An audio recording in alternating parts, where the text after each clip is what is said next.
Hi, I'm Adam Rombel, Editor-in-Chief of the Central New York Business Journal, here on Friday, April 13. And my topic today is the slowing job growth, the slowing job market. The U.S. Labor Department yesterday reported that 380,000 people filed for initial jobless claims, and that was up from 367,000 the week before, which had been revised up from 357,000. So we're seeing a definite pattern here in the last few weeks. Rather than initial jobless claims being in that 350,000 area, we're now sliding up towards the 380,000 area, and if we got up to 400,000, that would be a sign of a weak job market, according to economists. That's an area that they watch closely. And of course, those numbers are not the only weak ones we've received recently on the state of the job market. Last Friday, April 6th, making all the headlines was the monthly jobs report from the Bureau of Labor Statistics, where it reported 120,000 jobs were added in March. That was disappointing on several levels. One, it was well below the 200,000 that had been expected. Second, it marked a slowing from 240,000 jobs added in February and 275,000 jobs added in January.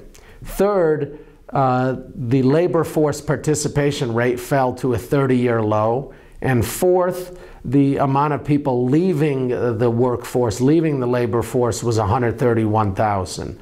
All disturbing signs and disturbing statistics, and we have to see what happens in April to see if these trends continue. But clearly we've made a turn in the wrong direction in terms of the job market recovery. Now locally, we've got some unemployment rates in our area that are trending above the national rate. We've got rates in that 8.9, 9.0, 9.2 area, which is above the 8.2% national rate. And this marks a departure from what we had seen in the beginning of this recovery, where the upstate New York unemployment rates were actually lower than the national rate. And also, William Dudley, the president of the New York Federal Reserve Bank, was here in Syracuse on Thursday.